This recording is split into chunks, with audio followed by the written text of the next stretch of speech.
Dakar Dem Dikk.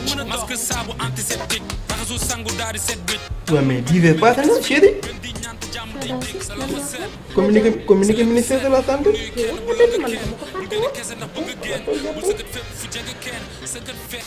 feebar bi yab na bu baax commerçant yi si juróomi cas communautaire yi ñu am tey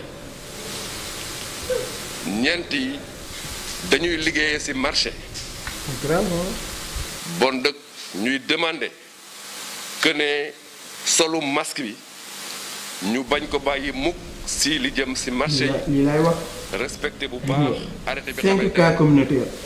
4 yi ay commerçant la. moom moo tax bu ñuy génn dañoo war di takki masque.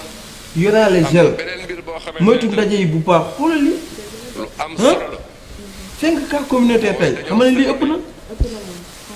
yow tamit foofu booy génn comme que da ngay faral di dem marché del takki masque yoraale gel nga waxaale ko bon bi. moom kay su ma génnee léegi dinaa dem jënd ay masques digal yi leen jox comme ça pour que ñu mën a xeex génn Covid 19 bi si réew maa ngi leen di remercier bu baax. dafa jot kii lu muy def nii lu muy def nii meex muy natt yow masque tissu yi ñuy jaay ci mbedd yi boo ko jëndee balaa nga koy sol danga ko war a fóot paase ko doog koy takk. man de damaa yaakaar ne xamuñu ngaañ gi ci nekk te même masques chirurgicaux yi waruñ ko jëndee feneen fu dul ci pharmacie. c'est grave yow yaa ngi dem marché après bu fekkee da ngay jënd masque tissu yi nii boo ñëwee na nga ko fóot paase ko doog koy takk. d'accord Firdaws dégg naa la.